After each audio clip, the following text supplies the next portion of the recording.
Hello, Starr Mazer! So, this is Kazuo for a very unique episode of Starr Mazer Television. We are trying something new with our Thursdays to give Don and Vanessa a little break from having developers on the show. Tuesdays will still be the normal. We're gonna have developers on, or we're gonna have people Skype in, very special guests to talk about the indie dev scene, and all that great stuff. But on Thursdays, we are going to have a rotating show between 4 different shows. So today is going to be the first one. It is a Starr Mazer TV versus episode where basically I'm going to be playing games with you guys, the Mazers, because you guys are all so awesome, and we have this awesome Steam group, but we don't do anything with it. So might as well start playing games through it. So this will be basically any games we can find on Steam. I don't know, games like Payday or versus games or co-op games, whatever. Just something that's multiplayer that I can play with you guys. And so when I was thinking about the first episode, one of my favorite games of all time is Street Fighter. And so I absolutely love Street Fighter. I haven't been able to play it as much as I would have liked recently. So I thought maybe it would be a good first round game to play. We'll play some Ultra Street Fighter, and then during the stream I'll get some recommendations of what you guys would like to see next. If you guys like to play any specific games, just let me know on the Steam group, and then the next Thursday that we have Starr Mazer Versus, we will probably play that game, because my whole goal is to get you guys into here and playing with us and just chatting about Starr Mazer. I'm here to answer all your questions about social media, Starr Mazer. We just had a gigantic 6-hour meeting about the store yesterday. It was awesome. Yes, and so 2DX also posted up that we went to Nintendo America yesterday here in Washington. So that was super cool.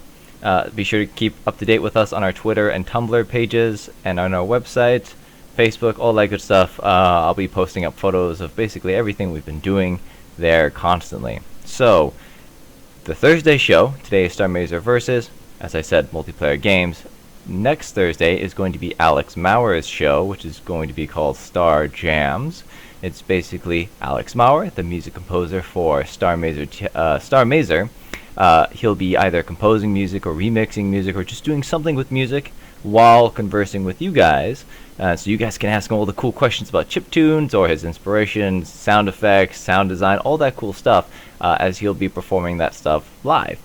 Then the week after that will be Austin Montville's show, as he does another coding session, and he's already done multiple coding sessions, so you kind of know what you're in for. It'll be Austin Montville working in his in Unity, creating the game, talking about the game, developing code, just being awesome, and then actually building Starr Mazer. And then after that, the Thursday after that is going to be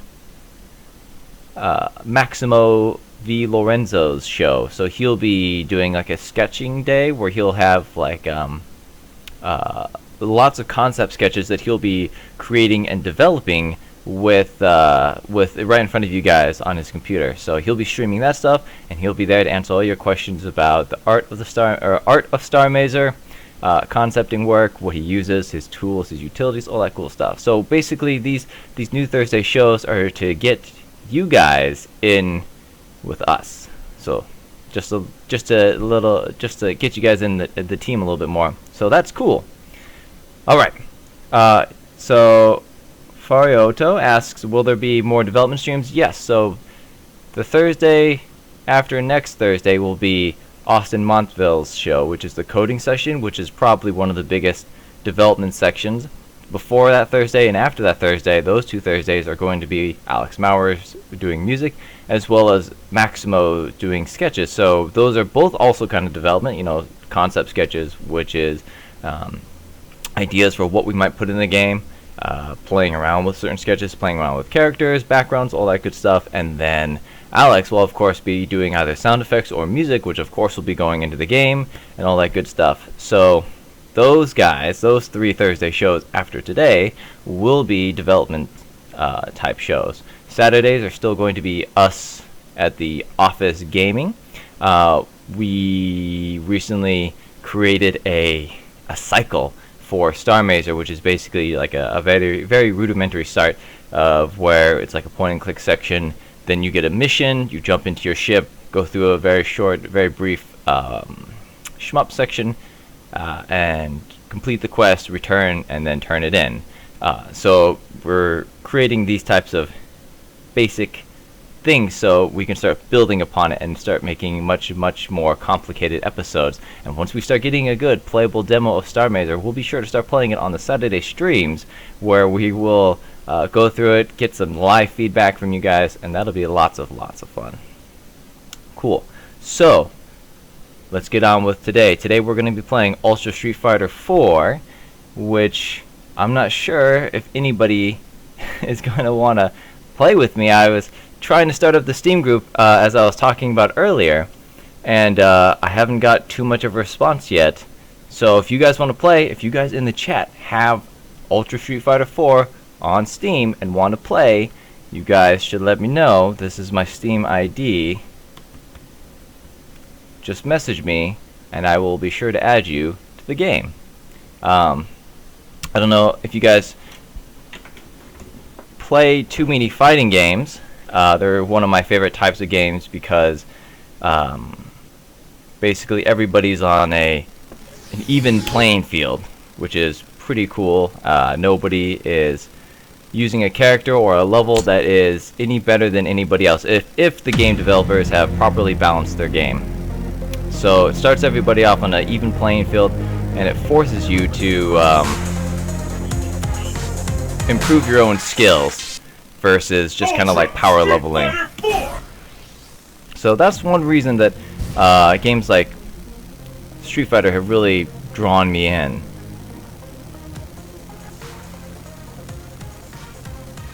Laser Kid would play, but he's not here. And Clovis doesn't have the game. Oh, looks like I do have one Mazer that wants to join in. From Tai Senkai. Let me get him in here. I believe he's actually already a friend of mine, which is pretty cool. Let me turn this guy down just a little bit for you guys, so we're not too loud. So, Street Fighter 4. Ultra Street Fighter 4 is now available on Steam. It's the latest version of Street Fighter. Also on Steam, you can also get Imagos Films' own Motivational Growth, which is a independent feature-length film created by Don Thacker, written and directed by Don Thacker, the creator and creative director lead of Starr Mazer. That's also available on Steam. The movie is called Motivational Growth. It's on sale right now for 40% off until April 7th. So you should check it out. It's like, I think it's $4.85 with the 40% off. It's pretty cheap, and so it's a feature-length movie. It's where Starr Mazer actually not started, but it's where it made its first debut out there in the world with a trailer on Ian Folliver, the main character's television, as he's watching different commercials. So I'm gonna pick Endless Battle. We'll create match 8 in the lobby. Alright.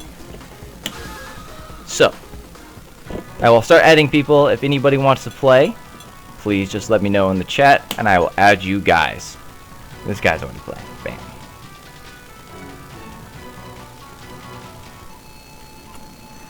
Cool.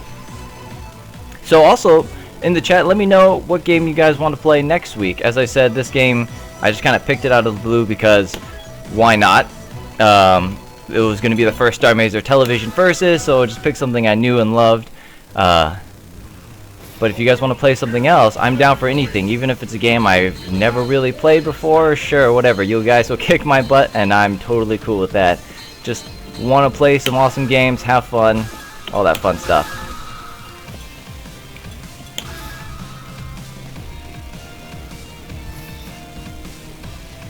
Oh no, Clovis says his video card recently blew out. I am super sorry to hear that. It's one of the worst things in the world. Not worst things in the world, but it sucks when you've spent all your hard-earned money on a nice video card and it just gives out over time. Fun fact, recently, Don Thacker's edit machine that he uses to edit films, and more recently some commercials that we've been working on as Imagos Films, had to be cleaned out. So I had the privilege of opening up the machine and completely dusting the entire thing out, and it was a good pound of dust at least. It was nuts. It was ridiculous. The whole apartment was covered in dust. Ah! Oh, nice anti-air. The whole apartment was covered in dust, and his CPU,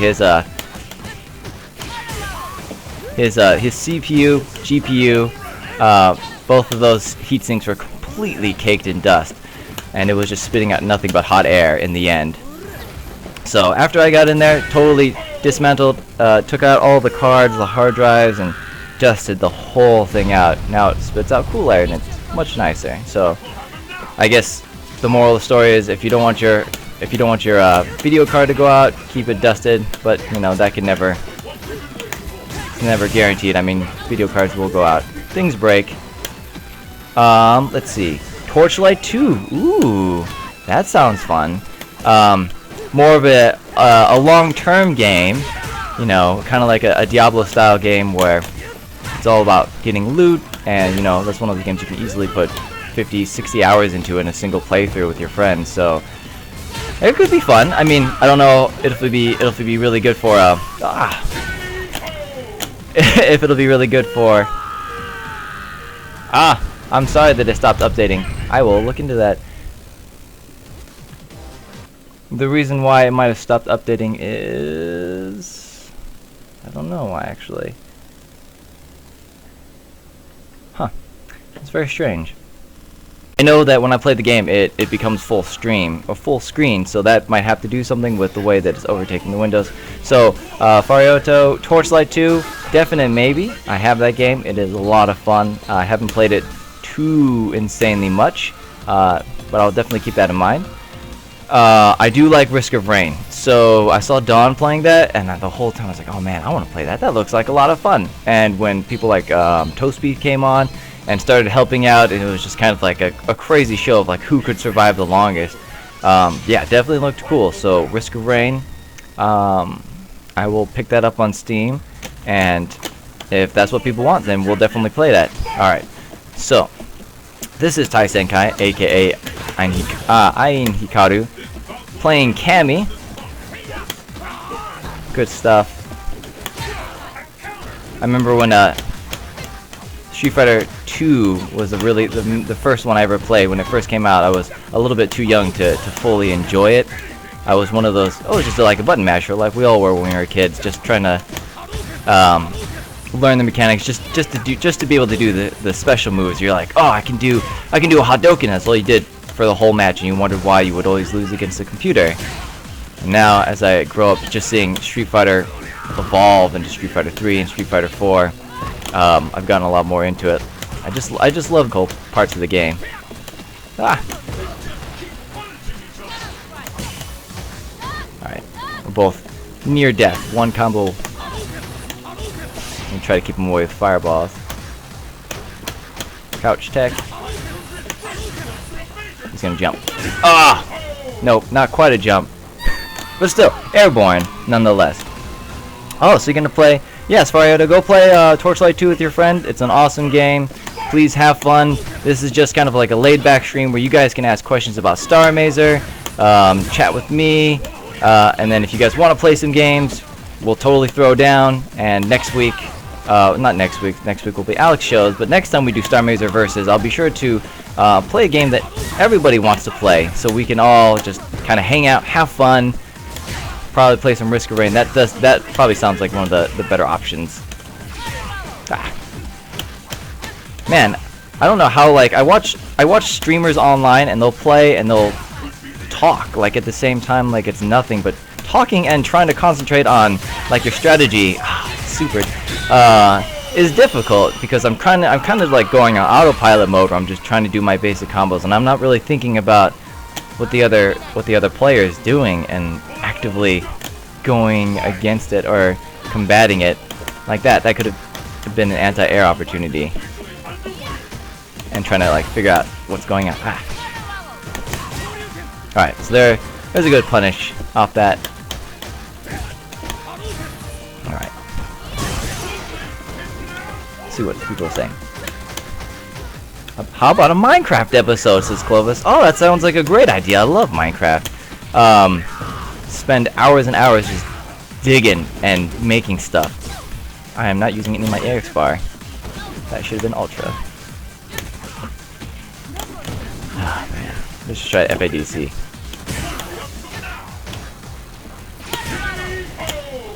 My EX Fireball was stuffed by the drill cannon.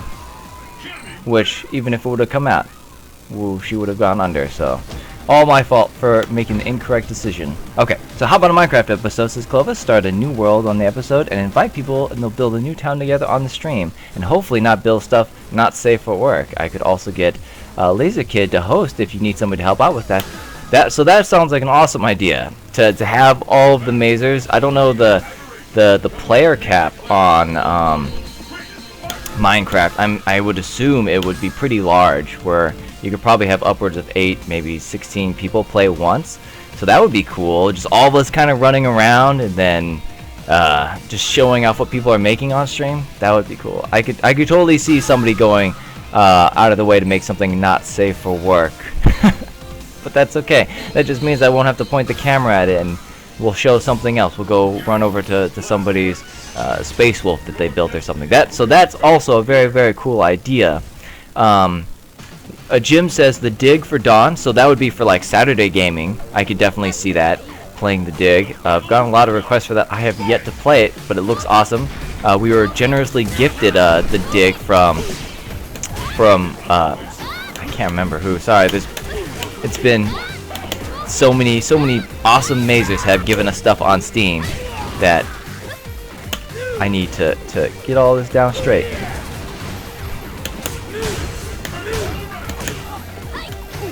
Alright, got him in the corner. That's exactly where I want him. Nope. If I just need to get him in the half circle back, low kick throw, what do they call that? The mega throw? Ultra. Boom. Yeah, so the dig, we might play that on Saturday. I think that's a single player game, right? So you could go for some Minecraft. The chat definitely... You definitely don't want the chat to be on stream for the Minecraft. I could see that. I don't know. Depends on what people are saying. Servers can go over 1,000 people, cause it depends on the server, of course. Ooh, so that is intense. Now, if we could get 1,000 mazers onto one Minecraft map, that would be something insane. Ah. Stuffed my advance trying to get closer using the focus. Alright, I need to start anti-airing his approach. Now, of course, completely whiffed. Oh, he's got me. Oh, at least no perfect for him. Nice. Man, Hugo is so big. His moves are so slow. But they're still awesome. Try another web browser just in case. I'll pass it to Laser Kid when he gets home. So that would be super cool, because I know Minecraft is pretty easy to get online, though hosting a server can be a little bit difficult, so maybe if I can get a little bit of help with that, that would be awesome. Oh, man. He is just reading me like none other. Start throwing out my pokes like that. Ah. Oh! Red focus, instant crumple. Get into free ultra, though it costs 3 bars. Okay. Diablo 3 says Fool to Dream. That would be cool as well. That's kind of in the same vein as Torchlight 2. I believe it's made by the same people. Like, the people who made Diablo 2 broke away from Blizzard and made, was it like Flagship Studios or something? And they went on to make Torchlight? Or was that that first-person shooter game based in London? I don't remember. But I just remember the like pieces of the Diablo team have broken off to do other projects. But that would be cool. Diablo 3 as well. That's another game that I've spent hundreds and hundreds of hours into, and I don't know if like a short stream, like 2.5 hours, we would get a lot done in Diablo. We might get past like the first 2 acts or something if we were powering our way through, but that could be fun playing with other mazers. The LucasArts collection gift on Steam. Oh, cool, yes. So, thank you very much, Jim, for the games on Steam. Stay away. I'm gonna poke you with my middle. My, forward, medium kick. Empty jump. Beaten by throw. Oh, man. Oh, will I beat the fireball? Nope. The recovery was too good. Free ultra. I'm done. I thought I could beat it. I was hoping he would release the fireball a little bit later. Hammer Watch. Ooh. That would be cool. I've played that one like once, and it was a really cool like physics-based game. I don't know if you ever played Hammer Watch Stream, but it's basically a game where you control like an airship with a big weight of a hammer down below it, and so you have to fly your ship in a way that you can swing the hammer into your enemies. So that is a lot of fun because you're constantly just like you're trying to run into other people while avoiding their hammers. So it's just like 4 people like flying around like crazy, and it's hilariously awesome. You're trying to bait me out with all these focus attacks. Focus attacks, I don't know if you know, can absorb 1 hit, and then you can use it to counterattack. I need to start anti-airing. Like every time he jumps, I need to just like reaction Shoryuken. But I'm not. I'm just sitting there. I'm being too scared, turtling up. Like that. Although that traded, so not necessarily a win. Oh. What else do we got? Ooh, Warframe, says Clovis. Now, Clovis, I know you are friends with you are friends with LaserKid, and I always see LaserKid playing Warframe. It's one of those. Warframe, if you don't know, is a free-to-play game. It's a third-person shooter where you are running around multiple maps, leveling up your characters. You can pay to advance your character faster, but it is completely free-to-play. It just takes a lot of grinding to get some good stuff.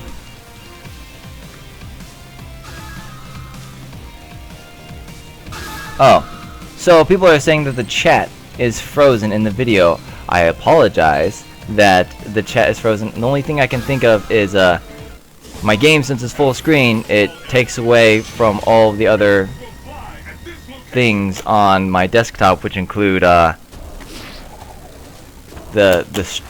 chat.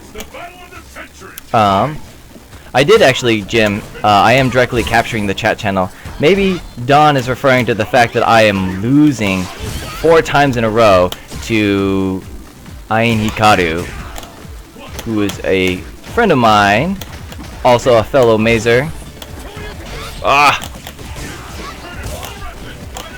It's so interesting trying to talk and play at the same time because I feel like I'm just going on autopilot, and that is not what I need to do. So right now I'm just turtling up in the corner, which is bad. Need to get out of the corner. He threw me out of the corner, so... Oof, nice counterattack. And then the cross up for the little chink of damage at the end to get me. Actually, try other web browsers. Warframe is a grind fest. Yes, it is a clipped husky, so we might play it. Though I would rather honestly play not a free-to-play game like Warframe that requires a lot of grinding, but rather a game that we can all just dive into, and it'd be like a third-person adventure. I don't know, like, because Warframe, if we were to play it together, it would be all of us just kind of like grinding through a level, trying to get our gear up slowly. But if we were playing like a game, like Army of Two, where there is no grinding because it's just a game, the objective is to get through the level, that could be fun. That could be fun a lot. So, Unreal Tournament 4 says Fool to Dream. Now that would be a lot of fun. So I haven't played competitive first-person shooters since like Counter-Strike 1. Yeah, I didn't even really play Source too much. I kind of got out of that and started playing more what do you call it? Fighting games. But that would be a lot of fun. I would love to play a crazy just first-person shooter running around rocketing the ground. That could be a lot of fun. See my favorite frames. Okay, so you have favorite frames on Warframe, which is cool, Clovis. Did you draw yourself a box around? Yes. So Jim, I did draw the box around it. So I'm actually not capturing the entire chat window. I'm actually just capturing, you know, just the. Ah! I did a wake-up Shoryuken. I scrubbed it out. I wanted to see if it would work, and he totally didn't buy it, and he blocked and punished me, rightfully so. So I did capture that, because if I captured the entire window, you would see the whole like send a message box. Serious Sam 3-player co-op, or Serious Sam 3's co-op campaign mode. Now I'm gonna unready real quick, see if I can check this. Yeah, are you sure? Let's see. So people are saying that the chat window is not updating. I'm gonna watch this too. Clovis, so Serious Sam 3, that also sounds good. I own that game, so we can play that as well. That would be lots of fun. Alright, I'm gonna mute myself. I apologize for the chat window not coming up. Ooh, Radical Trey. No, Radical. Sorry. We get in. Cool. Well, hello. I believe you are from Radical Fish Games, if I'm not mistaken. Hello to you. Thank you so much for joining us on the stream. It's probably, what, midnight and a half in Germany. If you are with the Radical Fish team. If I'm mistaking you for somebody else, I sincerely apologize. How about Realm of the Mad God, says Big Bold Flink, sorry. That also sounds like fun. That's not a game I've played, so that totally sounds awesome.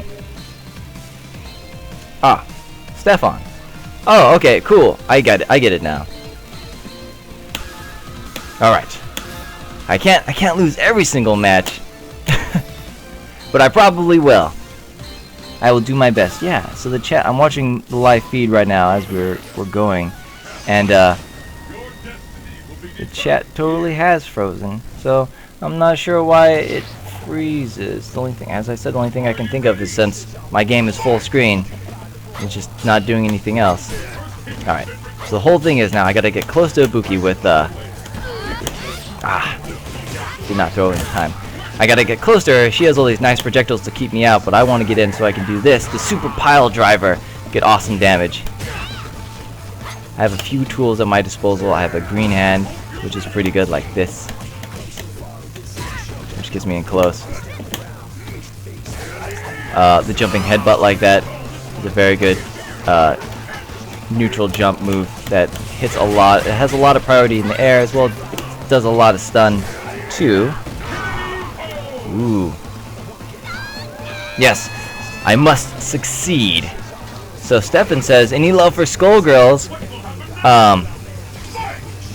So I actually haven't played Skullgirls. I understand the art style. It's very similar to games like BlazBlue, where it's just kind of like 2D art style. I'm told it's a really fun game. It's got lots of huge combos, kind of like a Marvel vs. Capcom game. So that definitely seems like it could be a lot of fun. I would be down to play it and let my butt get kicked while trying to learn the system. I'm surprised he's trying to get so close with Ibuki. Just do your slide. Oh, I'm sorry, Jim, that you have to leave. Well, thank you very, very much for hanging out with us so far.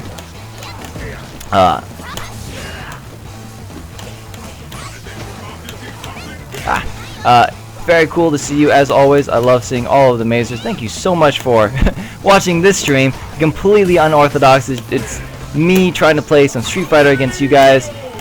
Letting you guys know that next week you're gonna have Alex Maurer here making music on Thursday, so that'll be really wicked cool. Not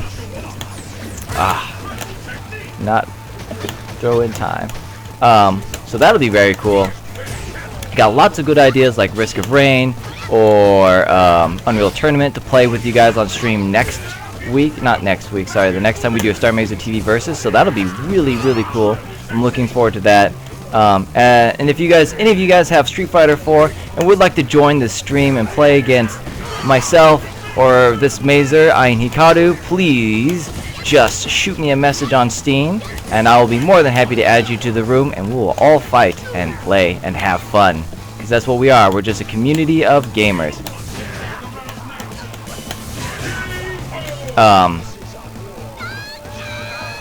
Oh, Fool to Dream says he only has the non-Ultra Street Fighter 4. So, yeah, Street Fighter 4, like Street Fighter 2, has, geez, like 5 different newer versions of it, so Ultra being the latest version. If you have, like, Super Street Fighter 4, you can get Ultra Street Fighter 4 like an upgrade for $15. So, it's kind of like Street Fighter 2, how there's like 50 versions of Street Fighter 2, which was nuts. Alright, we gotta go back to Ryu. I gotta get off my Ultra.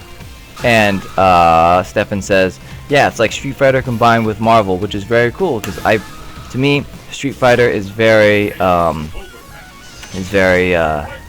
methodical, like not crazy combos, you know, like 4 or 5 hits, getting damage. It's about spacing and footsies, while Marvel is all about combos and juggling them in the air and getting like 60 hits, 70 hits, and taking off half their life in one go. So to hear that Skullgirls is kind of like those two combined is very exciting.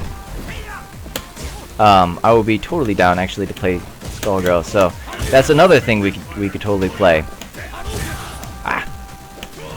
Now, the one thing I would be curious about Skullgirls is if the lobby system supports more than 2 people. I've played a few games by a few companies that their lobby system is just like 2 players, and that's pretty lame. That game being Dive Kick. I absolutely love Dive Kick. It's hilarious, it's awesome, but only 2 players in a lobby, man. It's difficult to play with your friends or a group of people because you just have to hot swap people out, and it's no fun because it's like, okay, do I leave or do you leave? Should I just make a new game? You'll join my game. Oh, so good at those tick throws. He hits me a couple times, it scares me, I try to block, and then he just walks up and throws me. Oh, you do have it installed, Stefan. I have Ultra on the 360, but that doesn't help. Correct. I also only have a PlayStation 3 and Steam, and it's way easier to play games on stream on Steam, so that's why I'm playing USF4 on Steam for you guys.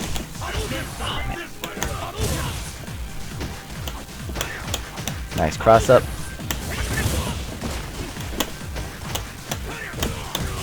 Oof, back in the corner.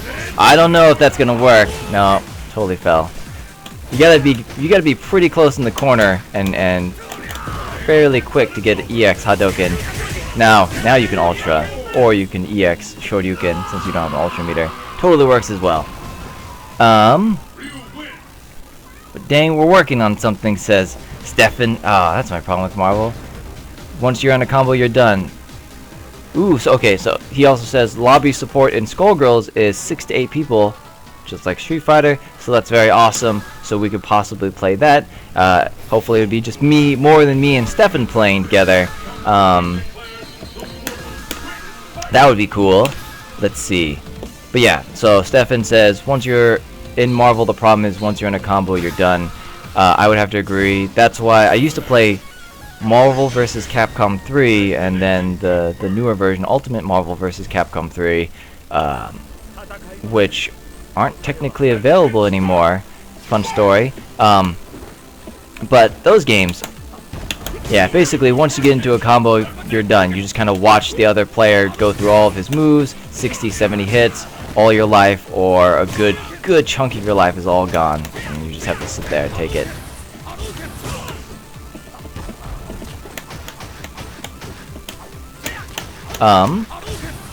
But yes, so interestingly enough, I learned that the reason why Ultimate Marvel vs. Capcom 3 and Marvel vs. Capcom 2 is no longer available on digital platforms like PSN or Xbox Live Arcade is because Capcom lost the Marvel license, so they cannot use Marvel characters anymore in their video games, so they also had to stop. They also had to stop selling games with Marvel characters in it. I don't think they had to pull Marvel Origins though, or Marvel vs. Capcom 1. I don't know. I'll have to check that out. Okay, so yeah, Stefan says join the fun. Characters are pretty diverse. I'll have to check out Skullgirls. That's one thing that does always interest me in fighting games is the cast. I mean, games like Street Fighter, pretty safe. It's like everybody's a human. Some of them can shoot fireballs. Some of them are like, no one's a capoeira fighter. That would be like Tekken. But you know, nobody is like too crazy. There's not like Tekken where there's like a bear named Kuma or anything like that. So I'd be excited to play some Skullgirls and check out some interesting new characters that are just more than your standard Ryu Ken mashup.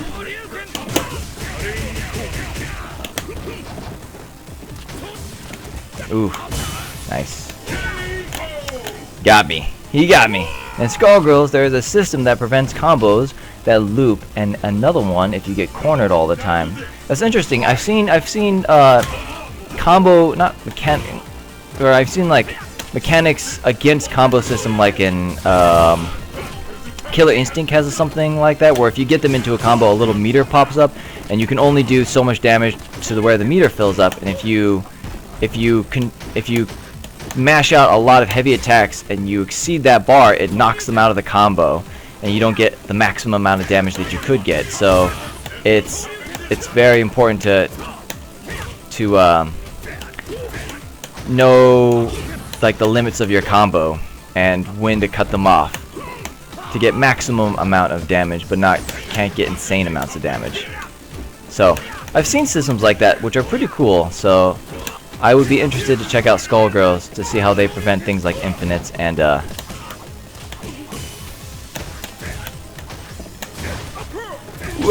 random random EX uppercut.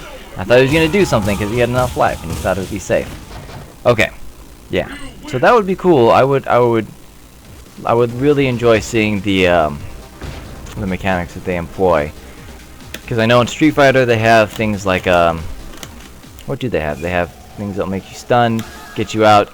Really, they just try to fix all the bugs that are caused by infinites, like shortening up hit stuns from moves, things like that.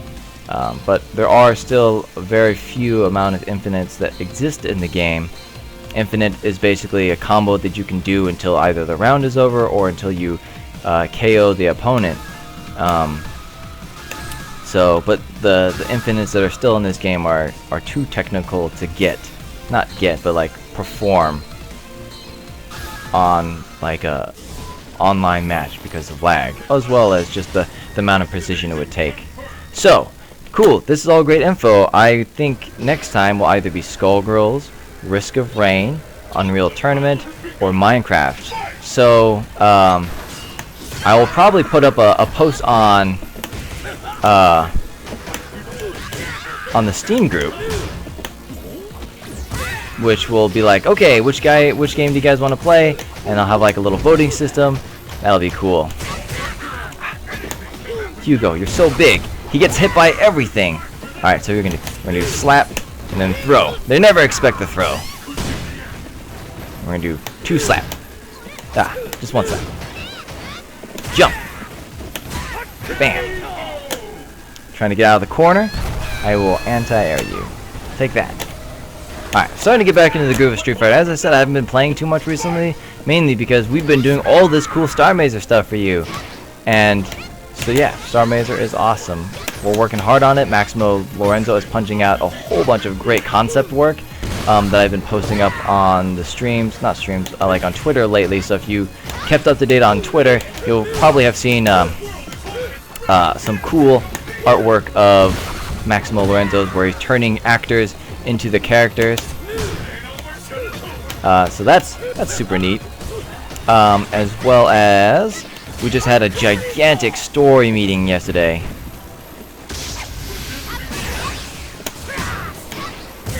So yeah, yesterday we had a gigantic story meeting about 6 hours long. We Skyped in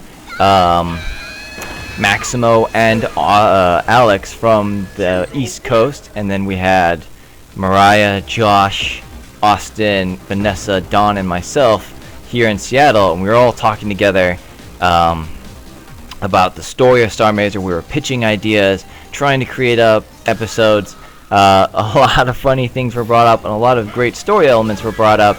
So, we're making great progress on just trying to refine the idea of what certain episodes are going to be. And as soon as we start to get things in stone, I'll probably start releasing like little snippets here and there. But everything right now is still kind of like super rough.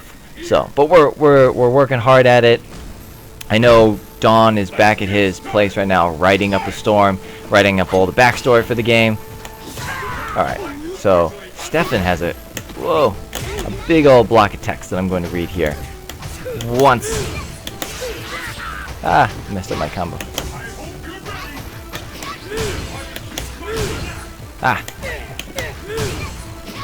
So he always blocks the first hit. But then he usually tries to counterattack after my short, and usually gets hit by the slap.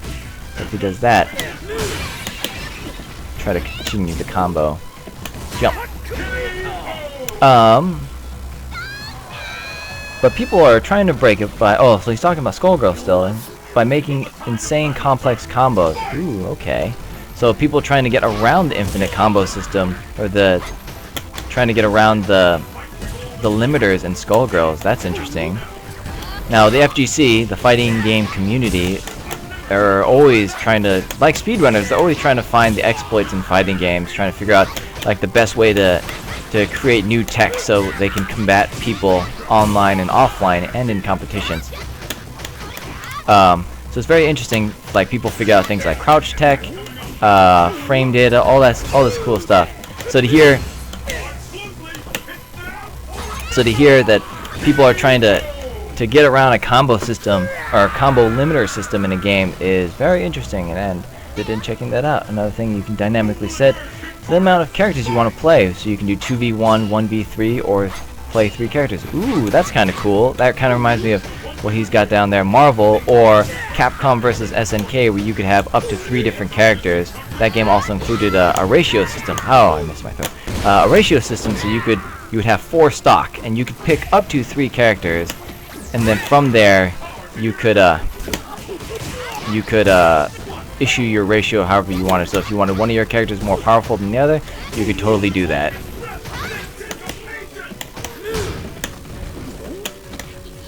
What am I gonna try to do? Why don't we try to get into the super?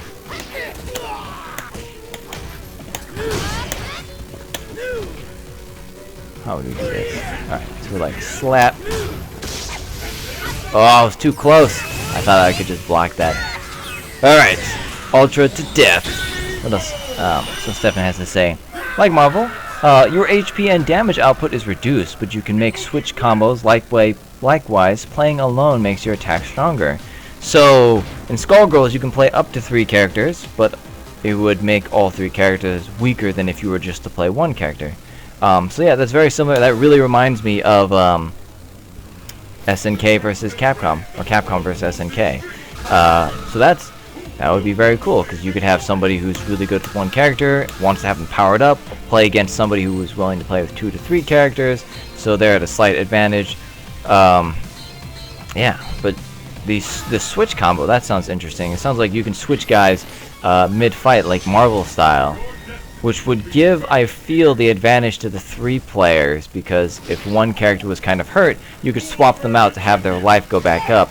However, if you were playing a 1 very powerful character, at least traditionally in the games I've played, when you have that character out, they don't restore health.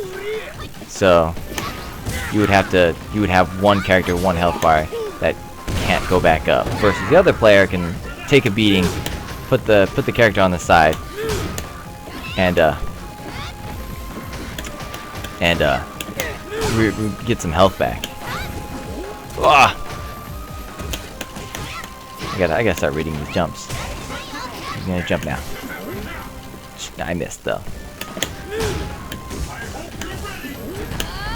Ugh. Getting too crazy with these anti-airs. I'm just gonna get punished all day.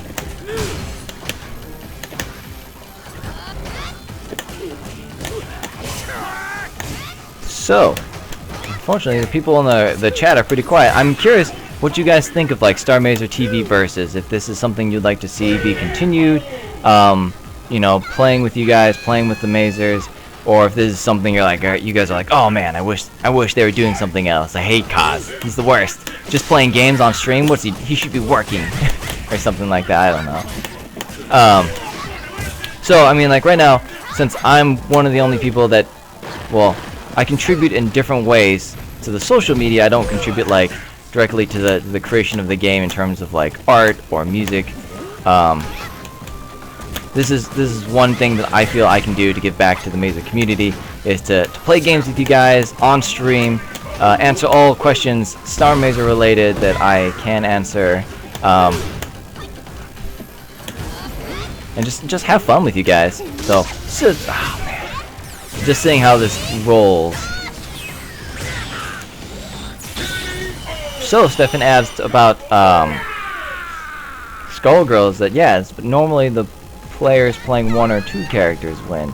That's very interesting. It makes me think that, you know, I could see combos being much more powerful if you have like a 1 or 2 player team. So you would only have to get the other player in, you know, 2 or 3 situations where they're being comboed to just take away all their life and win the match. Get away from me, and you're gonna jump. Jump too soon.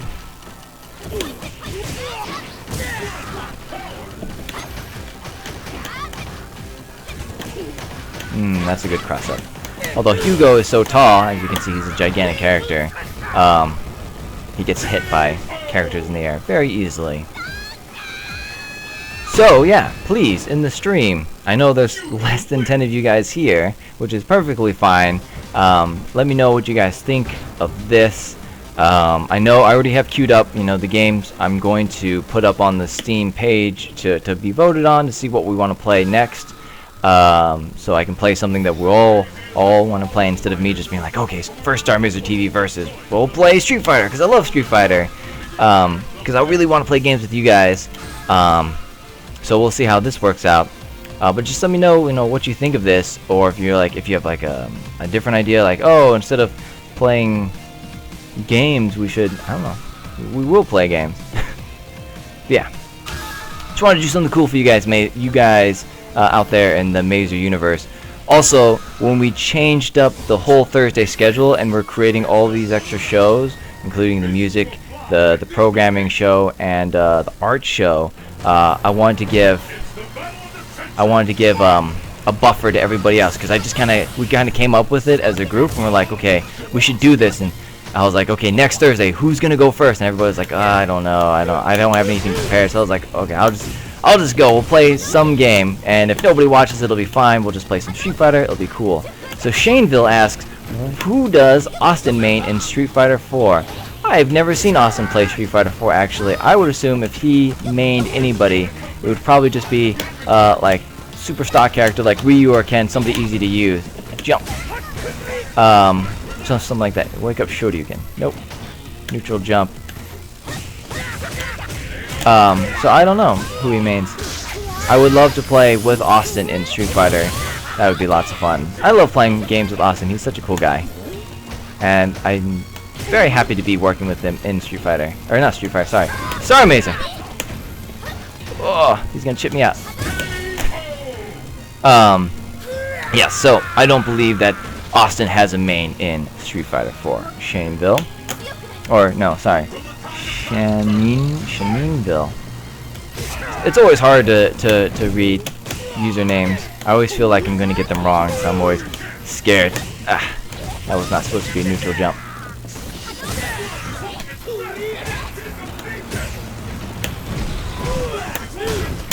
Oh, I missed. Totally missed. Yeah, so Austin is totally a cool guy.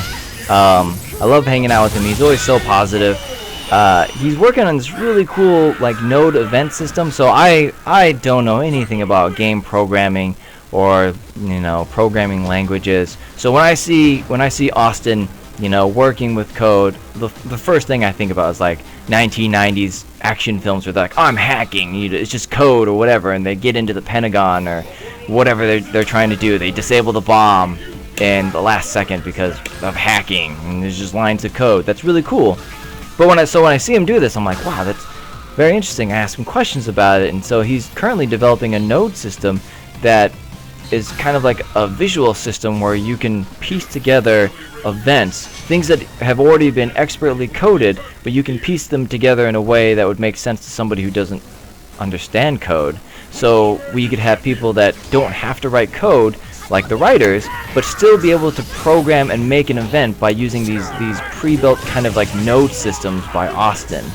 So that sounds very exciting. So it sounds like, you know, if we're going to implement like a new story idea, that we don't have to have him on board like every second to be like, okay, now program this part in. Oh yeah, now for the story, program this part in.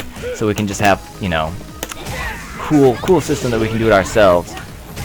So that's very exciting. And he's always just so humble about it. He's like, yeah, you know, it's a cool system I'm trying to make. Austin, he's such a cool guy. So, yeah, but in 2 Thursdays from now, you will see Austin in an awesome live coding session. Oh, I just need to snicker once. Don't. You're gonna see him in an awesome coding session where he'll be on Starr Mazer Television coding for you guys live, but not before. You'll have Alex Maurer doing a very cool show about music that I'm going to be tuning into too, because that just sounds amazing to watch Alex Maurer either making sound effects or music live. That'll be awesome. Because I've always wanted to get into his system to see how he does it. Because unfortunately, him living on the East Coast, we don't get to interact with him very much, except through Skype. So to see and watch him actively work in his programs, I saw Jacob Purnell, which is a guest composer for Starr Mazer. He actually ran a couple of live streams where he was making music for the Starr Mazer theme mix that he was working on, and so I watched a couple of those, and just to see the type of programs that they use, the types of tools that they use, and then the creative things that they come up with. They're like, oh, you know what would be really cool here is like some wubs, like wub wub wub wub wub, and then he'll put it in, he'll modulate it, and he'll put all the wubs in, and he'll start to lay in the theme. It's super cool. And then to see something, especially when it doesn't work, he's like, yeah, no, it's not working. So he'll take it out, and just to see the creative flow is awesome. Just to get a glimpse into that. And so I'm excited to see Alex Maurer do that, because Alex Maurer, as you've heard on our Starr Mazer SoundCloud page, the original composer of Starr Mazer soundtrack, is his music is awesome, and it's so it's just awesome. I love it, and so I really just want to see how it works, and what he does and what goes into it. So be sure not to miss that next Thursday, and I'm like, don't miss that like I just missed my combo. And I'm just getting worked here in the corner. Jump out. Keep me in. Oh. Boom. Yes. Don, he says wub wub wub. He puts in all of the wubs in his music. Jacob Purnell, his theme mix is actually available on SoundCloud, and it is very cool. I would highly recommend checking it out, as well as his music video of it is on our YouTube at youtube.com/Starr Mazer. So I would check that out. You get to see his program, which I believe he's using Logic. You can see it go through everything, as well as a little video clip of him bouncing his head to the music and putting on a little bit of a show for you guys. It's really cool. And while you're there checking out his theme mix, be sure to check out everybody else's theme mix. People have put in some really cool pieces of music that's also awesome. And if you go to the SoundCloud page, you'll see a lot of fan-made theme mixes, which are really cool. And we're so happy that the Mazers have helped out, not helped out, but like contributed to making some music for Starr Mazer. So much so that we are also including a extra piece of the soundtrack that we'll give away with the digital soundtrack just for fan-made theme mixes, I believe. So that is super cool. We loved listening to every single one of them. Yeah. So Stefan says he's interested in watching Alex Maurer make music or sound effects. Yeah, I was talking to Alex and I was like, "What are you gonna do, man? You want to make a song? You gonna do sound effects?" He's like, "Yeah, I really don't know yet." I'm like, "Okay, well, whatever you want to do, it'll be super awesome. So I'm super excited just to check it out. Just slash, not forward slash, just like, yes. So Don is totally right. When you are talking in English and you say you're referring to the slash right next to your left shift button, it is slash, not forward slash. Which makes sense because, yeah, we say backslash. So backslash means that one slash. Why would we need to there's no third slash, so we don't need to differentiate slash and forward slash. So yes, he is totally right. I just need to get one tap. Throw tech. Okay. Got her. Barely. Hey, Jess. I have a cat here with me. You might hear him meow in the background every now and then. He is quite a butthole. He is a very lovable butthole, though. He is very loud and noisy, but still a pretty cat.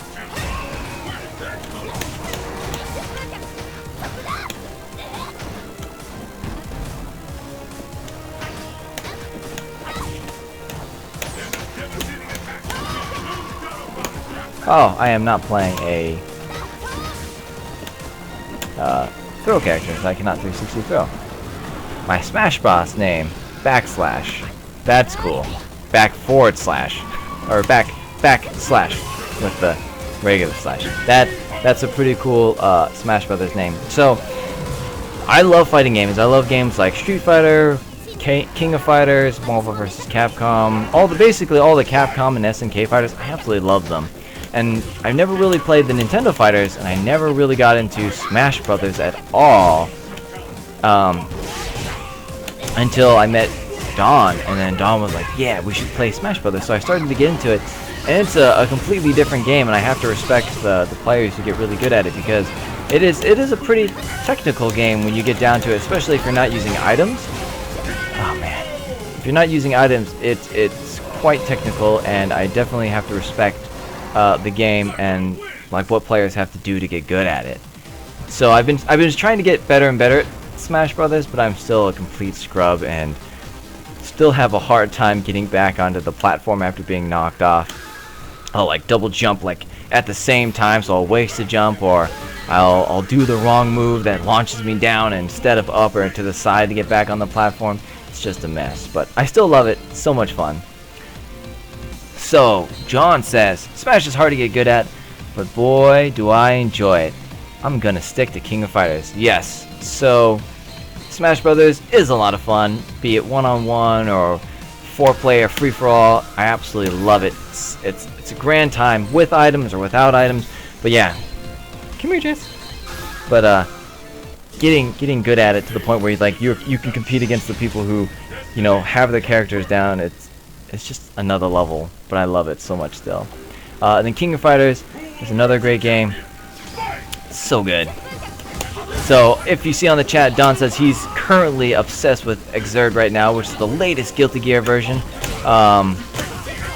which released on PlayStation 3, PlayStation 4, Xbox 360, and Xbox One, I believe. You can check that out. Super cool game. It's like a 2D, 3D fighter like this, where like it's presented in a 2D way, but all the character models are 3D. But unlike Street Fighter, which you can obviously tell that everybody is a 3D model, they cel shade the characters in Xrd in a way that it really does make them look like they're 2D sprites. Oh, it's so good. And only when you KO somebody, the camera will spin around them, and so you'll see the 3D models as the camera spins. And so for a split second, you're like, okay, they are 3D models, and not just awesome 2D sprites the whole time. Oh, sorry, just the PlayStation 3 and PlayStation 4, not the Xbox. Xbox gets no Guilty Gear. And then, yeah, Don is going to mod his current sticks to play on PlayStation 4, so you don't have to buy new sticks. I myself am playing on a Hori Wrap Pro 3, I believe, which works on both my PlayStation 3 and my PC. And it's just like a simple USB plug. Man, I just got stuck so hard. Jeez. I'm looking forward to Mortal Kombat 10, says Fool to Dream. Yeah, so I really like where Neversoft, or no, NetherRealm is what they're called, has come with their fighting games. It was Mortal Kombat 9, and then the superhero game. What was it called? I don't know. You know what I'm talking about, though. It's a game where you play as like the DC comic book heroes, both the villains and the heroes. So you could be like Batman, Aquaman, Superman. You could be Lex Luthor, the Joker, Catwoman. Very cool game. Interestingly, they took away the blocking button from Mortal Kombat 9 when they went to the DC fighting game, and now with Mortal Kombat 10 they're putting it back in. So I think the blocking button is a very interesting mechanic that they have in Mortal Kombat. So I'm also looking very much forward to Mortal Kombat 10. It's gonna be cool. I'm also looking forward to see what they do with the fatalities, because when I play a game like Street Fighter, and the new Street Fighter is going to come out, Street Fighter 5 or whatever, I look forward to seeing the types of gameplay elements they put in, as well as like the tournament mode, not tournament mode, but like things that are going to make the game competitive. But when I think about games like Mortal Kombat, I'm like, oh man, so what is, like, back in the day was Sub-Zero ripping a guy's head and spine out. Like, what are they going to do next now with all these graphics? And I've seen like snippets where, you know, they'll slice somebody's belly open and the guts will come out. That's insane. So I'm looking forward to seeing all the awesome fatalities that they have the imagination to come up with. Yeah. Oh, Injustice. Yes, Digimeko Dan, Injustice. Totally called it. I totally flubbed that, and I should have known. Man. Okay. Oh yes, so I will talk about Project Long Rider. Now, so yes, Mortal Kombat 10 will change life forever. Capcom, Marvel, Injustice. Okay, yeah, Quan Chi does look pretty sick. I remember Quan Chi being introduced. I believe he was introduced in Mortal Kombat 4, kind of like as this weird character. At least for me, it was weird because I was so used to like just the color swapping palette ninjas of like Sub-Zero, Scorpion, Ermac, Rain, Reptile, and Smoke, which was all just like one character model and just swapping the colors. Okay, yes. So, what you guys should also check out is something super duper awesome called Project Long Rider. It is currently live. I believe Skinny Ty will throw out a link on the chat. Basically, it is a super awesome project that Imagos Films did. We were filming in a studio, and if you check out our blog, you'll see all these awesome behind-the-scenes photos. It is a, well, I don't know to what extent it is out. If it's out, I believe we can talk about it. It's a trailer built for a new Adult Swim Games game called Westerado, and you should check it out. It should be live. I would assume if it's live, it's probably going to be on Adult Swim's website. We created it in a very special, actually I'm going to try to look it up right now, in a very special way where, unlike other trailers where you just kind of watch and you're like, okay, that's cool, this trailer is interactive. So I don't want to spoil it. It's so good. You're basically a long rider. Come to a bar looking to revenge your family, but you don't know who killed them. So that's where you, as the audience member, gets to come in and check it out. All right. I'm just finding the link for this right now. Okay, so on Adult Swim Games' webpage, the front page, the very first advert is for the new game Westerado, which is a pretty cool 2D side-scrolling Western, not side-scrolling, but a 2D game. We should definitely check out. It's like a, not necessarily, it's like a mystery game where you have to figure out who killed your family, and it's different every single time. So lots and lots of replayability there, and they also have a very, very cool conversation system, which they call Gunversation, which is super awesome. You can basically draw your gun on anybody during any conversation, and it completely changes what's going on, because if somebody pointed their gun at you and you were just talking about the weather, obviously you're not going to be talking about the weather anymore. You might tell them to get away. You might draw your gun on them. But yeah, so changes everything. So you can try to get a little bit more information out of people if you wanted to.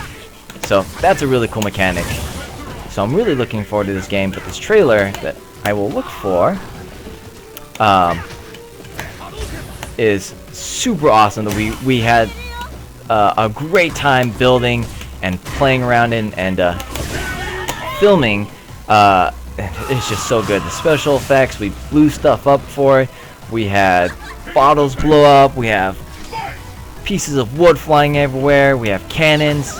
We have guns. We have explosions. We have fights. We have fist fights. We have duels. We have a crazy pianist. We have Easter eggs in there as well. You guys just have to check it out. So yeah, Project Long Rider is our short spot we did for Adult Swim Games' new Westorado, which can be found, I believe right now they are currently selling it on Steam, and will be released April 16th. So be sure to check it out, and once one of us gets a chance, we will definitely have to link the trailer for you guys to check it out, because it is like the next step in like advertising, instead of just okay, Feng Shui engine.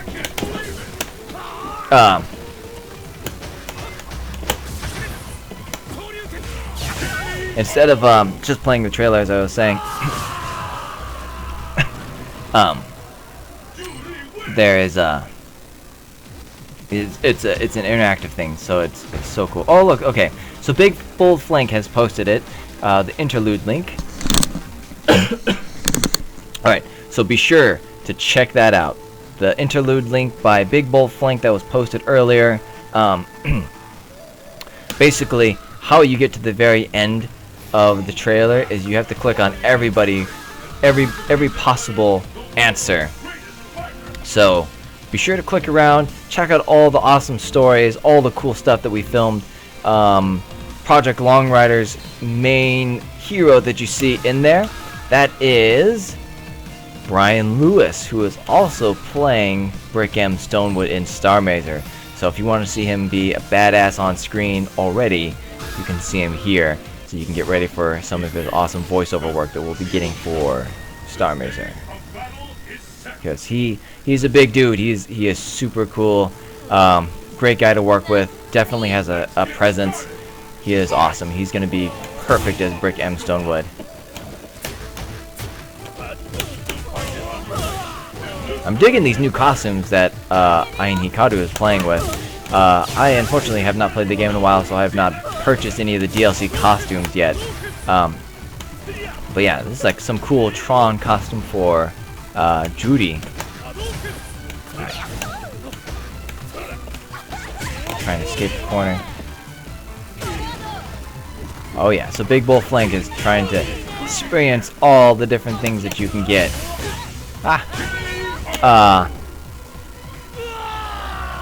Yeah, Mariah, you can click on her. You can click on the 3 players playing the cards. Trust me, you can click on a lot of things in there. Just go ham. It's so cool. We filmed all this extra cool stuff for you guys, and it's awesome. It's just like a new type of ad. It's cool. We try to basically make like an awesome like 5-piece short film.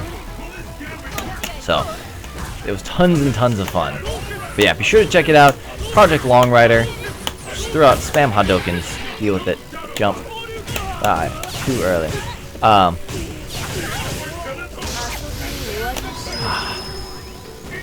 Yeah, there are 5 peeps to click, says Dawn. Yep, and there is an ending. You just have to, once you click everybody, you'll get a special ending that kind of wraps it all up. You have to get everybody first. He knew us coming for him. Focus attack, counter attack. So good.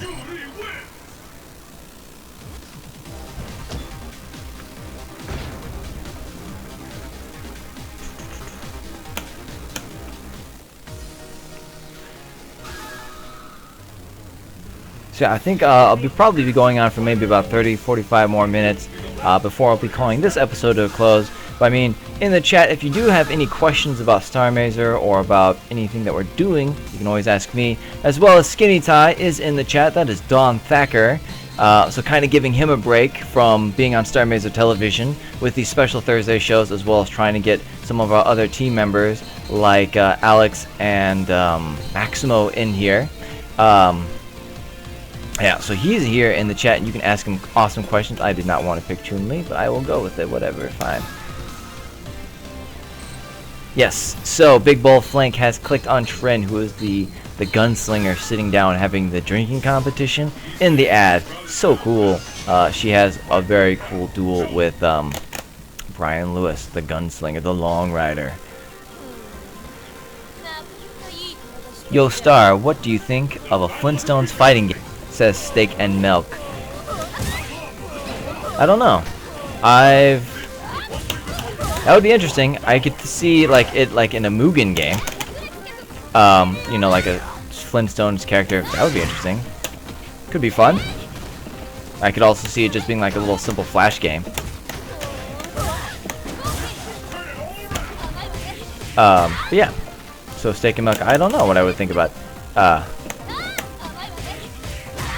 Flintstones fighting game. I would play it though. Try it out. See how it is. I don't know. Every time I think of like Hanna-Barbera cartoons being turned into fighting games, I always think of like cheap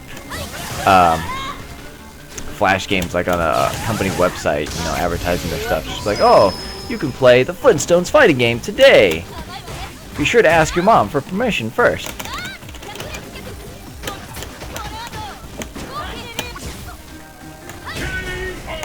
Yeah. But if there is this Flintstones fighting game, that would be pretty funny. I grew up watching Flintstones. I enjoyed it quite a bit. Good stuff. Good old child memories. But next week, or next time we do a Starr Mazer TV Versus, we are most likely not going to be playing a fighting game. Since the turnout's pretty low, I'll most likely be booting up either Risk of Rain, Minecraft, Unreal Tournament, maybe Serious Sam, I don't know. So I'll be going on the Steam group. Be sure to participate in that. So to let me know what game you want to see happen next, and we'll be sure to play it. Of course, the next Starr Mazer TV Versus will not be for 4 weeks.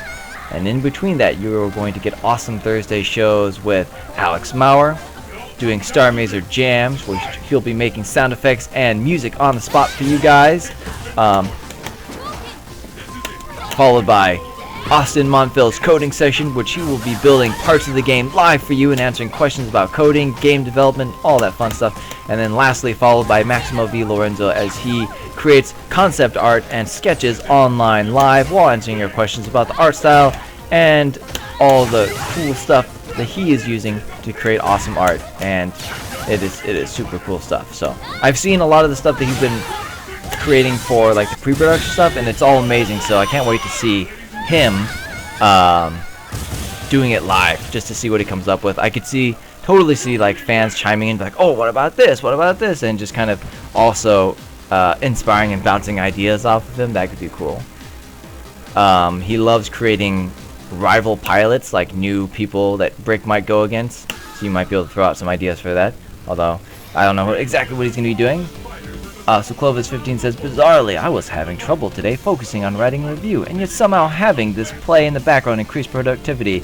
The review is done now. So, well, I guess you're welcome, sure. Having this play in the background with me chatting while I lose at Street Fighter constantly helped you, I guess. So, you're very welcome. I'm glad that I could help you. I'm glad that you are definitely tuning in to Starr Mazer Television. Hopefully, I'm not like so boring or so bad at this where it's like a whip, but it's like, oh man, like this is torture. I can't believe I'm still doing this. Just gotta power through. I totally missed my 360 throw. Well, I'm glad I could help you out, Clovis. I'm curious, what were you writing a review for? Is it like a video game review or a film review? What was it? What kind of review are you writing? I'm interested. Tell me more. Is it for you? Is it for a publication? Is it just for like... oh man. Is it just for like a diary? Not a diary, but like a personal journal or something?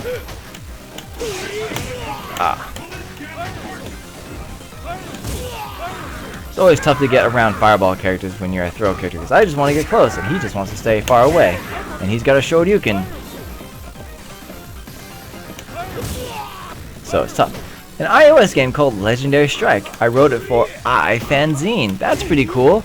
Are you just like a fan contributor, or are you like a contributor, like a paid writer for it? And what did you think of Legendary Strike? I myself have not played it, so I'm curious what you think about it, because your review might sway me into checking it out on the Apple iOS store. I don't know. Ah, that's ballsy just letting it rip. I'm Staff, says Clovis. That's very cool. Yes, so I do also remember the iFanzine article earlier about Starr Mazer. Thank you so much again for covering us. It was super helpful. Every little bit of press we could get during the Kickstarter was always so helpful.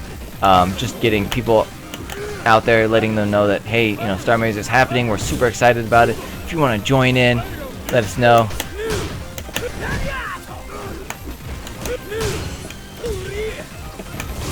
Oh man, totally beat out my throw. I'm digging this costume for Sagat. He kind of looks like Armor King from Tekken.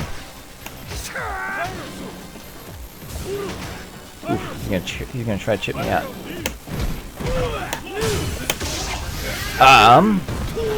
Yeah, tell me what you think about Legendary Strike. I have no idea what that is. Sounds like a fun game on iOS. Also, what you can get on the App Store. I don't actually. Can you get? I'm not sure if you can get Westerado. I don't believe Westerado is coming to mobile devices. I believe that's just coming to Steam release, as well as you can play a much more stripped down version of it on the Adult Swim website. It's kind of like one of those like HTML5 games. Now, speaking of games and demos that you can play online, I would also have to plug, you should check out Crosscode, which is available for a free demo download from Radical Fish Games. If you just Google Crosscode, that's one word, Crosscode, they're running an Indiegogo campaign right now. They are super cool developers creating a very super cool retro-inspired action RPG that has a very cool like puzzle mechanic involving balls and like bouncing them off walls. It's awesome. You should definitely check it out. Free demo online to try out. If you really like them, be sure to check them out in their Indiegogo campaign. They helped us out. We're gonna be doing something cool with them with Starr Mazer. Also, be sure to check out Project Long Rider, aka Westerado. I believe it's called The Ballad of Westerado, a new game by Adult Swim Games. Super cool. We did the trailer for them, a new interactive trailer that you can play around in and see all this cool stuff. You can see Brian Lewis in there. You'll see Mariah Zook in there. She is a well, I don't want to give it away. She has a very unique weapon that she wields, and it's awesome. So be sure to check that out, and also check out the game, now available on Steam. Alright, I'm gonna show you again. Nope, gonna wake up throw. Okay, 3 out of 5. Says Clovis15 about the iOS game Legendary Strike. It's okay. It's yet another endless runner, mostly by the book. Endless runners being those games that you're just running left to right or down to up or whatever and just avoiding obstacles. Kind of like games like Flappy Bird are endless runners. Cannibal is an endless runner. Just things like that. So that's cool. Alright, I will read the rest of your comment once I try to dominate over this Cat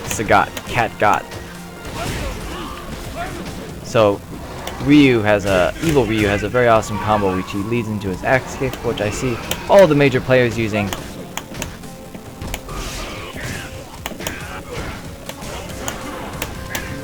Ugh, so hard. I don't know how streamers do it where they play and chat at the same time. I can't, like, it's hard enough on a game like this, like Street Fighter. I can't imagine trying to do this on a more intense game like Counter-Strike.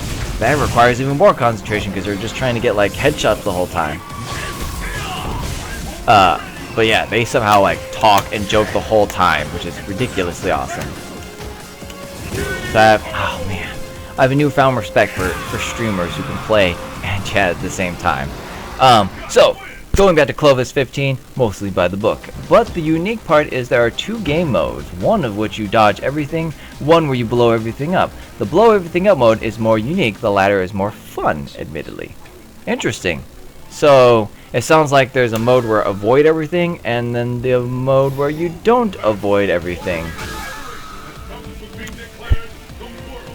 For a far more interesting iOS game, check out the other game I reviewed, Goblin Sword. Very cool.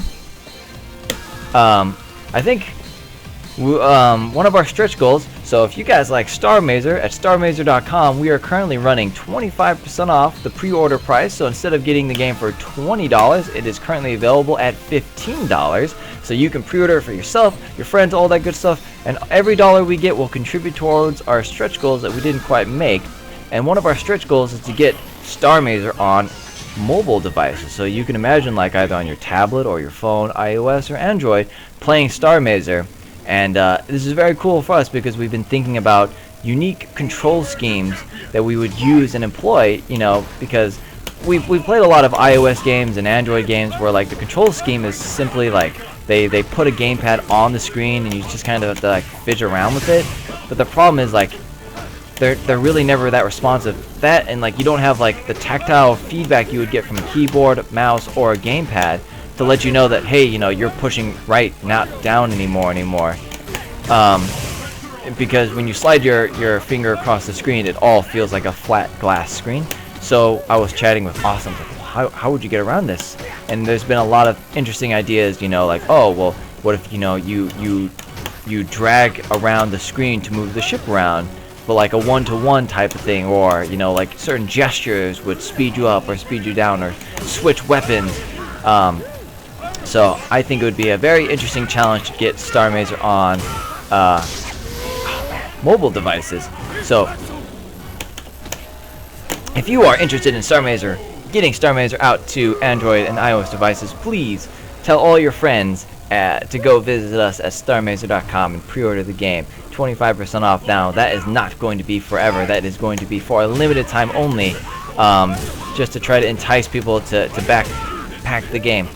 Cool thing is you can also get the combinations with the art book as well as the digital soundtrack, also for 25% off. So if you want to get like the pack, so you can get all the awesome fan-made songs or all the awesome guest composer tracks on a digital soundtrack, you can by pre-ordering it, and you can get that for 25% off. So that's super exciting, and you should definitely check that out. Tell all your friends, your family, your enemies, your dogs, your pets, everything, everybody needs Starr Mazer.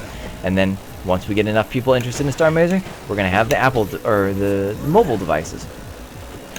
So Clovis 15 says, if Starr Mazer ever gets iOS confirmed, we'd, iFanzine, love to feature an article/email interviewing you. I assume that you mean the Starr Mazer team. Yes, that would be super cool, and we would be super happy to participate in an interview. Our current goal right now is just to get it out there on the Apple and iOS and Android systems. I don't know, the Windows Phone was not part of that design document, so I don't know if we would go to Windows phones. You never know. We'll see what happens. We'll be sure to do something cool. I don't know if you saw recently on the Twitter stream or the Tumblr stream, we recently posted up a picture. Austin Montville has got a PlayStation controller, really just a USB controller plugged into his laptop running Unity. He actually has gotten controller enabled actions in the game, so it's funny to see, because like he'll play the point and click, he can play it with the mouse and keyboard just fine, but you can also use the controller to play the point and click section. So it's kind of refreshing to see point and click like being played with the controller. It kind of looks like a little bit wonky right now because of course everything's super early. But yeah, it's just super exciting because I remember the whole idea is we want everybody, regardless of their control scheme, to be able to enjoy Starr Mazer. So that means the people who want to play with keyboards can play with keyboards. The people who want to play with joysticks can play with joysticks. The people who want to play with just the mouse or just the keyboard, I mean, we're going to try to figure out how to facilitate all this somehow. So I'm excited to see where just like we're gonna go from now, just having the gamepad. Ooh, PlayStation 4 touchpad. Okay, so Cyber Akuma has come online. Cyber Akuma, your name is Akuma. Street Fighter, you've never heard of it. I don't think you would have. Street Fighter is a very underground, very small game. I believe it was on like the Sega Master System. Didn't get very widespread release. The latest version, Street Fighter 4, I think only sold like 10 copies. So yeah, I don't know why you would ever have heard of it. If you want to join this game, please shoot me a message via Steam. My Steam ID is listed on the what do you call it? The Steam group page, as well as I'll post it back up here in the chat in just a second. So yeah, Fool to Dream says PlayStation 4 touchpad support. I could see that. If you've ever played with the PlayStation 4 touchpad, it works pretty well, although it can be a bit finicky. So I'm curious about how I used my super. That's not what I wanted to do. Oh well though. I'm not sure how well it would work to control the whole thing, but that would be funny. That would be interesting. If we got it on the PlayStation 4, it would most likely use the entire PlayStation 4 controller and then use the touchpad in some type of novel way. Okay, so Cyber Akuma says, I imagine the shmup areas will probably work better with a gamepad though. Yes. So that's what, you know, the gamepad obviously works so much better for works so much better for the shmup sections where you need like active input right away the whole time, and the mouse and keyboard will work well for point and clicks, but we're trying to like even it out so you could play with either one. So if somebody wanted to go through an entire shmup section with a mouse and keyboard, that they could, as well as we're trying to figure out how we would control the shmup section with the touch screen, you know, like a mobile device. So working a lot with Austin, it's going to be intense, and we're gonna figure something out, and it'll be fun, it'll be novel, and it will feel good. It'll work well, and you'll be like, it'll hopefully be second nature instead of just like tacking on like buttons on the touchscreen. All right, what if I want to 360 the action and mouse the graphic adventure parts? I'm pretty sure that we are also going to support for like something on the PC. If you have an Xbox 360 controller and a mouse and keyboard, that we're going to support both. So if you wanted to just have, you know, if you wanted to split it so you could play the shmup sections with the 360 controller and point and clicks with the mouse and keyboard, I'm sure there's going to be a control scheme that facilitates that as well. As well as I'm also going to be talking to Austin, because one of my biggest pet peeves in video games is they'll have control schemes that you can be like, I want control scheme A, B, or C, but you don't like A, B, or C, and there's nothing else. You can't customize the buttons in any way. So I'm going to be sure to let Austin know that it would be super cool if you could like put whatever button you want anywhere. So if you wanted, you know, shoot on some weird key that we didn't think you would put shoot on, you could put shoot on that. So I'm definitely going to be talking to him about that, all that cool stuff. But yes, I'm pretty certain that you're going to be able to do whatever you'd like in terms of 360 and mouse and keyboard combinations on the PC. However, I can't speak for that like on the mobile. I'm pretty sure if you somehow finagled a keyboard, mouse, and a 360 controller on a mobile device, I don't think we're going to facilitate you playing with those on there. So, we'll see. Ian Odia says, I think they've already said that it will be possible, Clovis. Yeah. Cyber Kuma says, hey, yeah, you kick my butt if I join despite my name. I'm terrible at the game, even though I like it. Hey, we all got to start somewhere. I remember when I first started getting into Street Fighter, I honestly liked Guilty Gear a lot more because you could button mash in it. And then my friend, who was actually a Third Strike Street Fighter 3 Third Strike champion in a couple of statewide tournaments, I was like, here, let's play Guilty Gear. And since he was so well at fighting games, he just completely obliterated me, and then like introduced me into Street Fighter, where he also completely obliterated me. But slowly I started to learn the fundamentals and fell in absolute love with the game. Yes, so Ian Odia, yes, the chat stream in the feed totally is frozen, and it's because every time I play the game, it full screens and it just takes over from the chat stream and it just doesn't update, and I apologize for that inconvenience. Unfortunately, this game does not have an easy way to like window it, so I can't just like throw it in a window right now. Cyber Akuma says, I have a shmup game on my phone. Really? Actually? Raiden Legacy. Raiden is a very cool old school shmup. It's pretty much like auto shoots while you drag the ship to move. Kind of annoying when your finger blocks the ship though. Yeah, so I mean, we're looking into how we would, like, you would maneuver using the touchscreen. So there's lots of talk about, like, you know, if you drag and drop, if it will like move the space behind you around, or if it'll move your ship around. We don't want you to cover your ship because, I mean, you know, you need to see where bullets are coming from, if we're going to scroll the screen, how we're going to do things like that, how we're going to shoot if we want you to be, or like if the ship will auto shoot, how are you going to switch weapons, if we're going to use gestures, what if some people don't want to use gestures, like, oh man, just do it. EX Shoryuken. So good. He got me. Yeah. So we're currently investigating, and it's going to be iteration to finally come up with a control scheme that, you know, feels right for being on mobile devices. Obviously, for things like the PC release, it's going to be easy because it's like, oh, 360 controller or mouse and keyboard or a combination or one or the other or some other joypad. We'll figure it out, and it'll be fine. But yeah, for when all you have is just like a touchscreen to work with, it's difficult to fit all the buttons we want to put on there. Alright, so Cyber Akuma says, I can certainly see how Starr Mazer would work well on a 3DS or Wii U though. Since there are touchscreen and gameplay controls on it, I like the Scum VM loaded on my Windows mobile phone. I felt like a stylus would on a resistive touchscreen work even better than the mouse on my PC. That's interesting. Yeah, so I don't know if you saw the latest picture of us hanging out at Nintendo headquarters. I don't know what we were talking about. Maybe Nintendo stuff, maybe Starr Mazer stuff. Pretty cool. But yeah, we would love to see if we got it on the 3DS. That's actually what Dawn absolutely wants it on, because with all the levels of parallaxing we got going on in the shmup sections, like the 3D would just blow it out of the water. It would be so cool to see, you know, this cool 16-bit style game just 3D mode.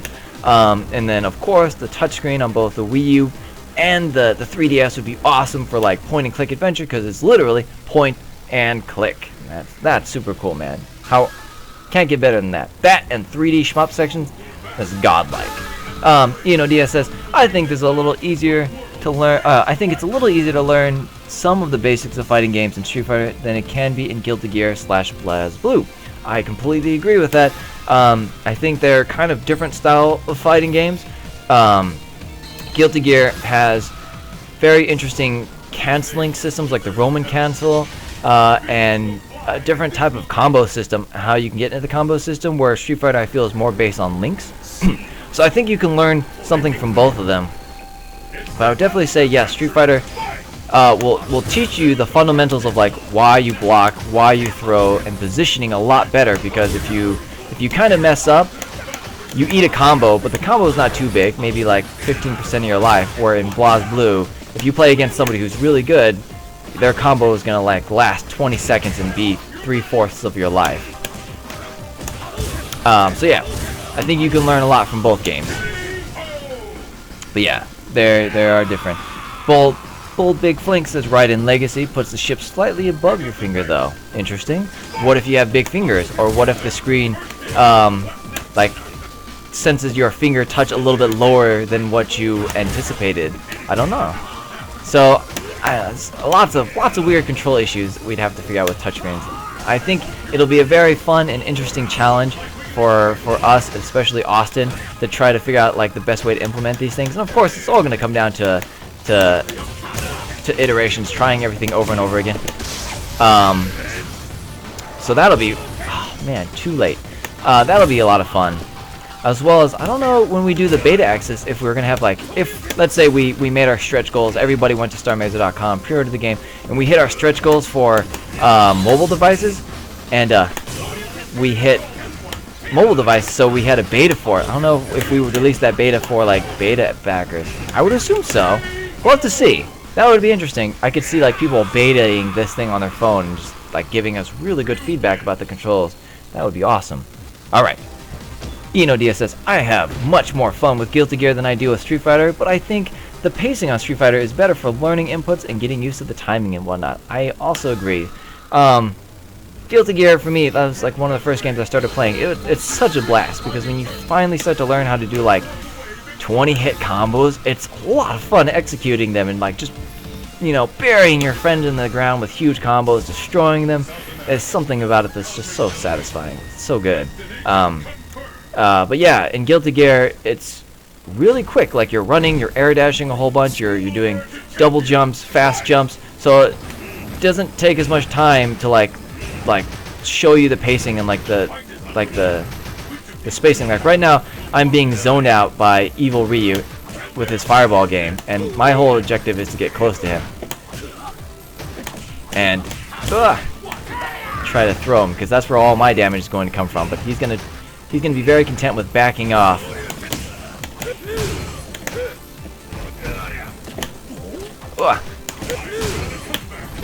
No one expects that 360 kick throw afterward.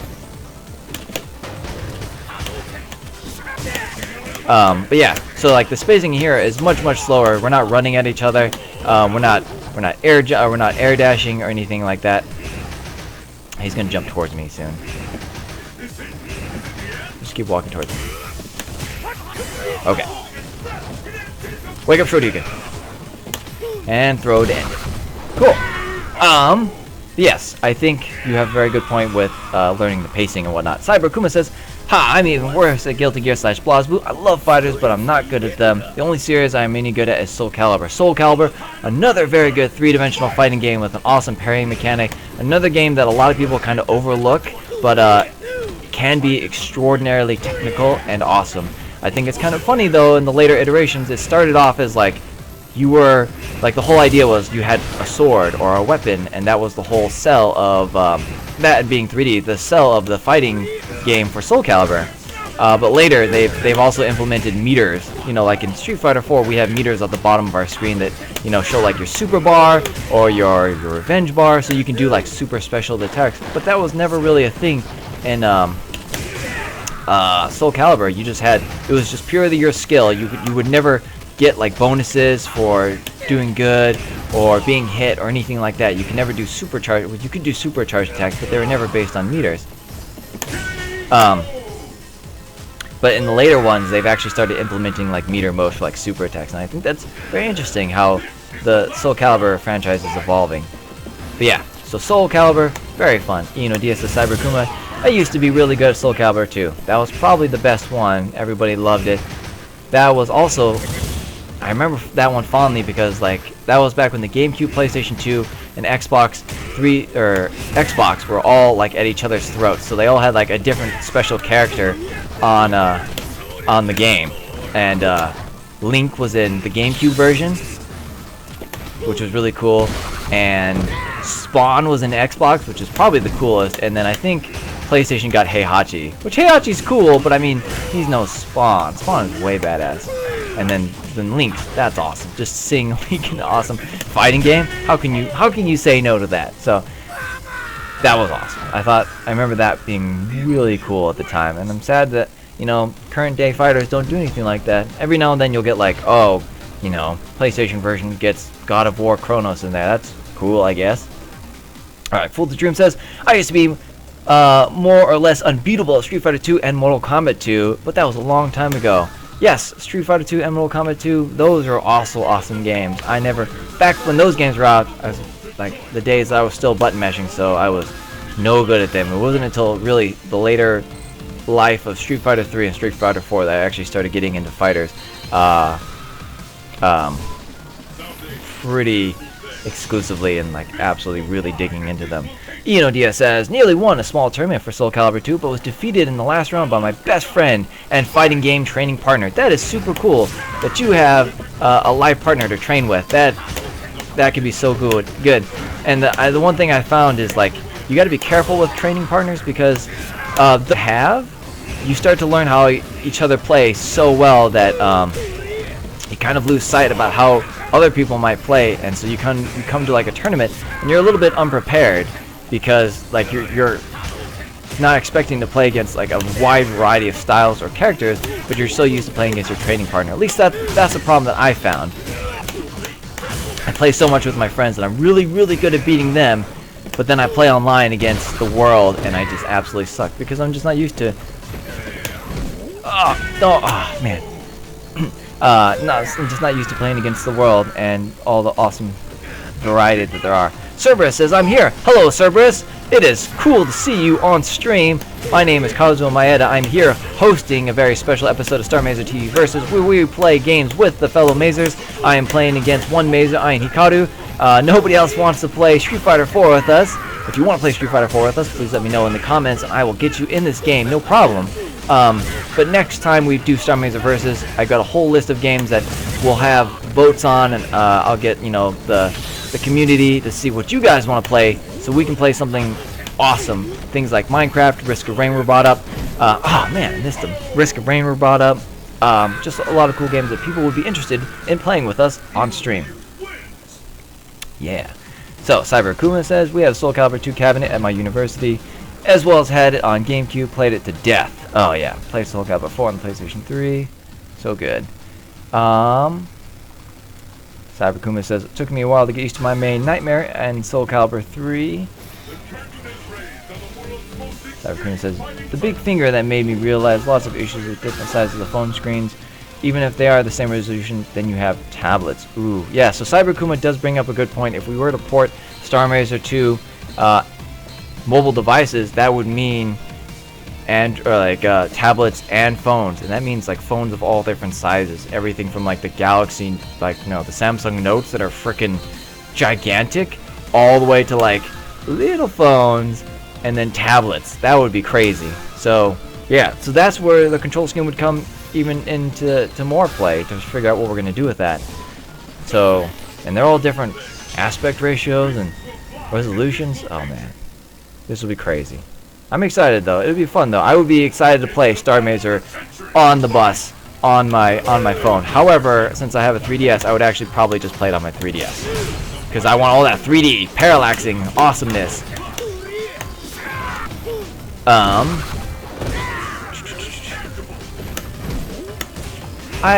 Ian Odia says, I have been playing normal fighting games of late. I've mostly been playing Lethal League. Interesting. I have not heard of that game. It sounds like League of Legends almost. Because it's excellent. It's like a pared-down fighting game built to be entirely about pacing and control, or spacing and control. That sounds very, very interesting. It sounds like another game that I play called Dive Kick, which is a very hilarious game. It's kind of like a parody on fighting games where you die in one hit, and all you can do is jump and dive kick. So it's kind of and it's all about spacing and timing and tricking out and faking out your opponent, building meter. It's an awesome game to start to learn some of the basic fundamentals of fighting games. Oh, man. This fireball game is just keeping me out. Shorty.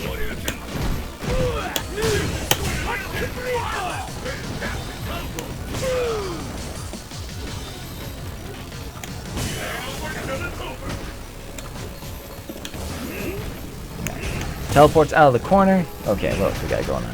Cyber Kuma says, I realize that I'm pretty terrible at Smash Brothers with most characters too, even though that is a very different fighter, kind of closer to a brawler almost. Yes, I would consider Super Smash Brothers to be a brawler. Brawler being, I guess I would consider a brawler to have less technical execution than like a fighter, because like in Street Fighter, you have very technical button presses, where in Smash Brothers, I mean, it's AAA for the combo for everybody, and though it's very technical in like how you space yourself and how you zone people out, the actual execution of said combos is not too complex, though there are combos in the game. Yeah, I would definitely consider it a brawler. There's nothing bad about brawlers, different style of fighting game, still very, very fun. Alright, let's see. I love Smash Brothers, says Cyber Akuma. Yeah, Fool to Dream says, the 3 different levels of punches and kicks and messed me up in Street Fighter, though I just use fierce all the time. Yeah, it's interesting. As I started to get better at the game, you start to learn when to use certain buttons in certain situations because, you know, they have different startup times. Hugo is a very good example, like his jabbing short, so quick, so fast. And then his that was his crouching fierce punch, which is his headbutt, and it's terrible because it takes so long to throw out and takes so long for him to be able to block again. So you gotta know when something like that might be effective versus when it's just a horrible idea, even though it does more damage. Although Hugo is kind of an exaggerated version of that, because a lot of characters have fierce punches that are not nearly as slow or as terrible. Who do I want to play? I want to play... Man, I need to learn how to play more characters in this game. Play more Rufus. He's cool. Alright. Eno Dia says, I think my favorite thing about Smash Brothers is that they're